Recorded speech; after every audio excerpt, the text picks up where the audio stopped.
Hey guys, D.Bowie here. I'm really sick right now, so I hope you guys don't mind my voice. A lot of people have been asking for this video, so I decided to persevere, even though I'm very sick. So I'm going to show all the predictions and then I'm going to talk about my logic behind the choices. So these are the hero ones, team predictions, player predictions, and tournament predictions. Okay, so I'm going to basically use DAC as the comparison factor here. It's a tournament that's very close, and the meta didn't have a lot of changes. We saw 705 showing up, but most of the changes were not huge, and I feel like the we're going to see something similar to what we saw at DAC. So if you look at the hero picks at DAC, Warlock was the most picked hero by far.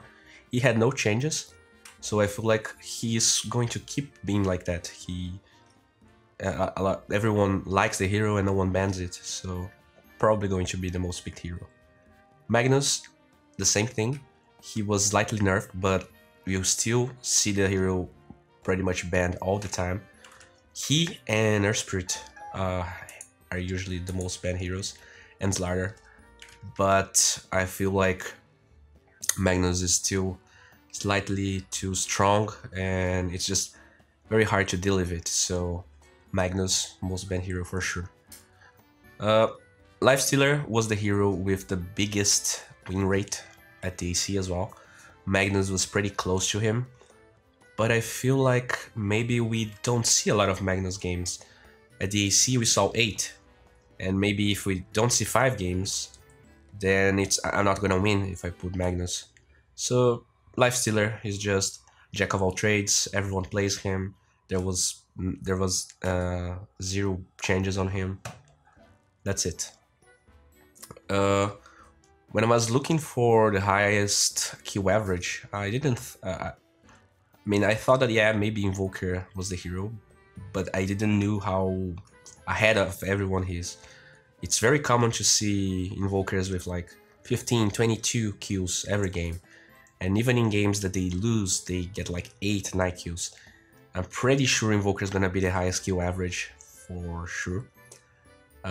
Spectre, this is kind of a bet.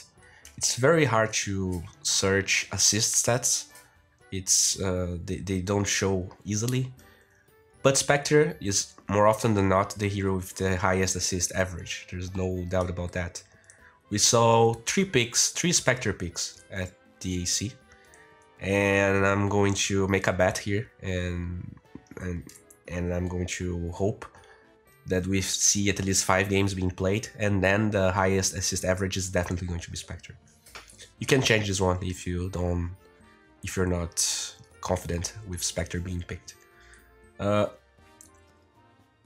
So since Invoker split pushes a lot, farms the jungle a lot, he's also one of the heroes with the lowest death average. I thought that maybe Naga was the hero, but I started looking for stats, and Nagas have constant 4, 6 deaths, while Invoker sometimes a lot of games has 0, 1 or 2. So with all the heroes that are popular right now, Invoker for sure is the hero with the lowest death average. I'm pretty sure Naga is going to be the highest last hit average. Alchemist could be a contender, but from what I've gathered, Naga has consistently has more average less hits than Alchemist. Meepo, there's really no secret here. To be honest, the only real problem is whether we're going to see 5 Meepo games or not. We do have Onyx, and this is why I place Meepo. If you don't want to put Meepo, you can get like Invoker or Enigma, those heroes that build Midas. I'm pretty sure Invoker is gonna be the hero with most kills in a game as well. From what I've gathered, the hero with the most kills was 24, and it was an Invoker. So yeah. And hero with most last hits in a game I didn't saw any hero that had more or less hits than Nagasiren, so there you go. Well, talking about teams, I feel like a lot of people will study IG, and I'm pretty sure OG is gonna take it. OG is gonna be under the radar slightly. A lot of people will prepare for IG, and I feel like IG won't win again. But they're probably going to place very high. I really didn't know which team to pick, and well, Virtus Pro is, at least he was considered a very aggressive team, so I'm just choosing them for stereotypes. And TNC as well. I mean, you always say that SEA and CIS are regions where people fight a lot, so I seriously didn't know what to pick. So maybe you should research a little bit more in this. I wasn't able to get any consistent results. I'm gonna say that OG is gonna be the team with the fewest deaths. I feel like they rarely go for unnecessary fights. They almost always pick heroes that farm a lot, and they split push and they force you to make trades. Because of that, I feel like OG is gonna be the team with less deaths. Well, since Virtus Pro is gonna get a lot of kills, there's gonna be a lot of assists as well. So I feel like if you choose the team with most kills, you kind of have to choose the same one here. But maybe I'm wrong. I mean, Team Liquid loves their Naga, loves their farming cores, so I feel like they do it even more than OG. So I just chose them. If you watch the AC, we saw a lot of G8 games playing Naga, and this is usually the recipe for a very long game. I feel like EG is usually the hero, the kind of team that can get control of a game very easily, and you know, with teams that are arguably not so strong. I mean, when you have 16 teams, you're gonna have like a gap in skill level. So I feel like EG can end up winning the shortest game. Team with highest game length average. I really didn't know what to choose here, and I end up choosing Team Liquid because they get a lot of late game cores, and yeah, that's pretty much it. It's very hard to look for stats in game length. So I mean, in my opinion, this one is pretty much a bet, right? If you're selecting a team to have the longest game and you feel like they're not going to have the highest game length average, then you're pretty much just blindly choosing something here. So I feel like, well, let's at least synchronize these two. So this is why I chose. I actually looked this up, and Wings has by far the highest, the biggest hero pool. And yeah, I mean, I'm pretty sure they're gonna be the ones. Well, SG Esports, they are from the Brazilian scene. I have seen them playing a lot, and they are usually they have very specific drafts. They don't innovate too much, at least from before their bootcamp. I feel like they're gonna try to get some 4 or 5 strategies, and because of that, they're not going, they're not gonna be like OG that pick carry Brewmaster if they lose game 1. It's not gonna happen here. So I feel like they're going to bet on what they're trained, and they're not going to randomly pick stuff. Sumail is by far the hero, the player of the highest kill average. Actually, he got a lot of highest kills in the game, but I feel like he is a very aggressive player. It's probably gonna be this guy. S-Triple-C, I feel like sometimes he can be more aggressive than Sumail, but it really depends on the heroes he's playing. I've saw him like having 30 kills with some heroes like Storm Spirit. So I'm gonna this is the I feel like I can choose these two, and I don't need to synchronize these two these two choices. I could easily swap them, or just leave Sumeyo on both and Triple C on both. But this is what I decided to go for. I feel like Arteezy farms a lot. He doesn't go for dumb fights. He's a very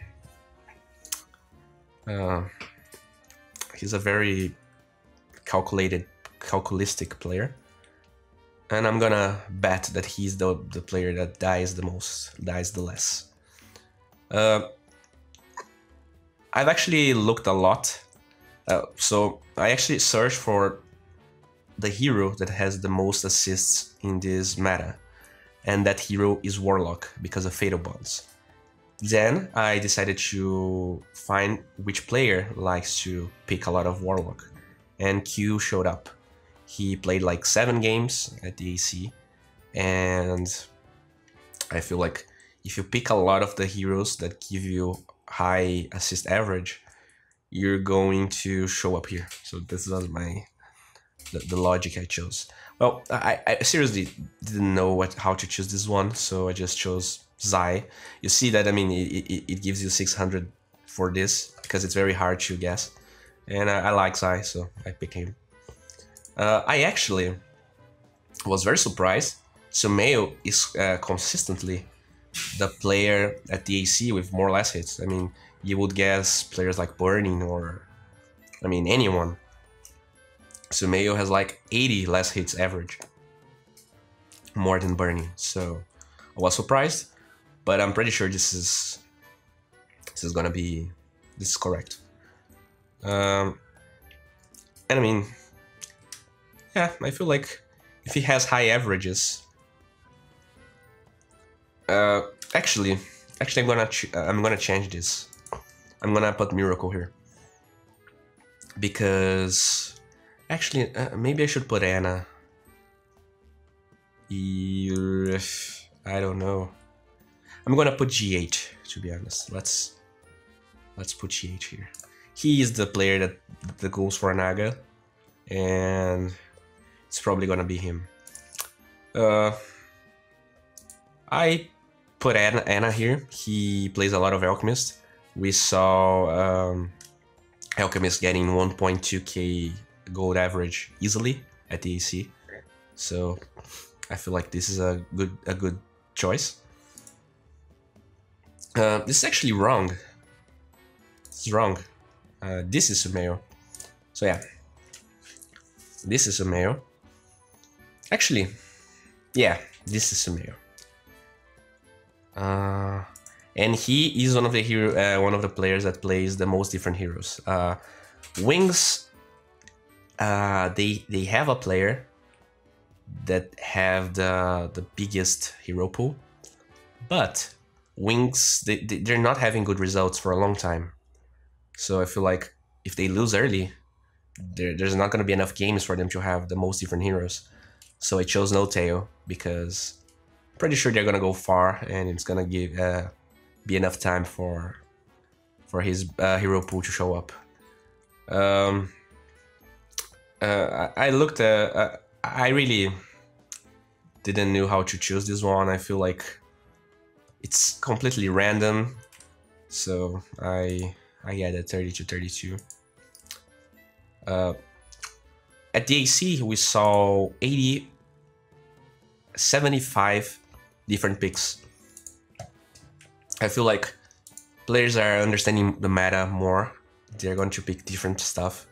So I chose 81 to 90. That's the same thing for band heroes. We had like 79 band heroes. So with some crazy heroes showing up, maybe we see more bands. I mean, can you really? This is pretty much a guess, in my opinion. So I chose 91 to 100. This is close to one of the longest games at the AC. So I decided to choose this one. I'm pretty sure Naga and Alchemist are still going to be played fairly consistently. so it's not very hard to get to 70 or even 80 minutes. Fuck. There's people talking to me. Okay. What? Please stop. Well, so shortest game of the tournament. Feel like this is a good average. With the new changes on towers and being hard to push, I feel like it's very hard to get a game that's faster than 20 minutes. So you're gonna have something around this mark here, in my opinion.